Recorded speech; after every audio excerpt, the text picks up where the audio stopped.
welcome to my video on turning a rusty old shed into a thoroughbred Italian race car. In the last episode we took the car to Donington and went through a number of setup changes to find the right pilots and handling characteristics of a brand new car. We also found a gearbox issue and another pressure issue which we resolved.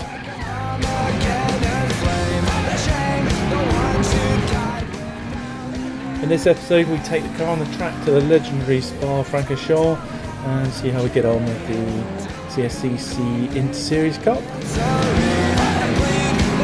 So after Donington we then took the car to Snetterton, where again we had a gearbox leak, which meant the gearbox had to come out. We sourced new gearbox housing, managed to put the gearbox housing in, get the engine back in. All this was done on the Monday and the Tuesday and the Wednesday of the week of Spa, which meant that unfortunately our time to leave just got later and later and later, and we ended up not finishing the gearbox till 9 o'clock at night, which meant we missed our 12 o'clock ferry, and then our 6 o'clock ferry, and then our 9 o'clock ferry, and then our midnight ferry, and didn't actually couldn't get on the 3 o'clock ferry and managed to get on the 5:30 ferry to France.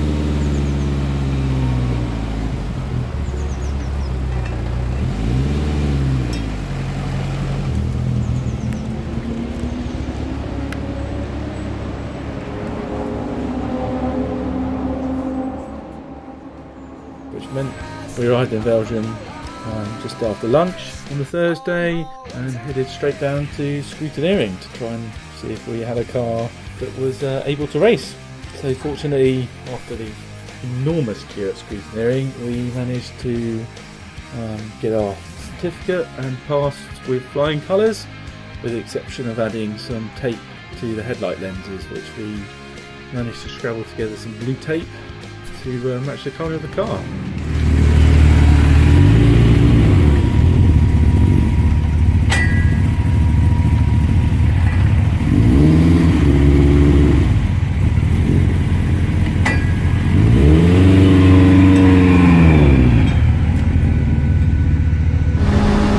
So on the Friday morning we took to the track to try and get some laps down and see what kind of car we had underneath us.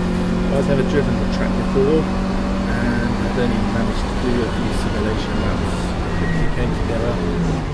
So what you're seeing now is lap 6 and lap 7. Even though it was qualifying, there was still a little tussle today. Lovely Ford Sierra Cosworth.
So that noise wasn't good.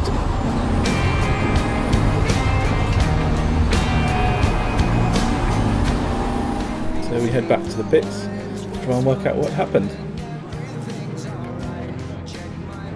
So when we got back, we noticed that the clutch, but it's a pull clutch, wasn't engaging properly.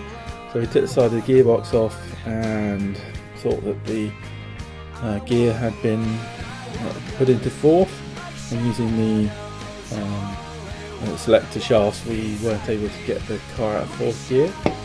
So on the Saturday we took the car to Genk in Belgium, to an excellent team called Roma Motorsport, who dropped everything that they had on the Saturday, including personal engagements, to help us try and get back in the race.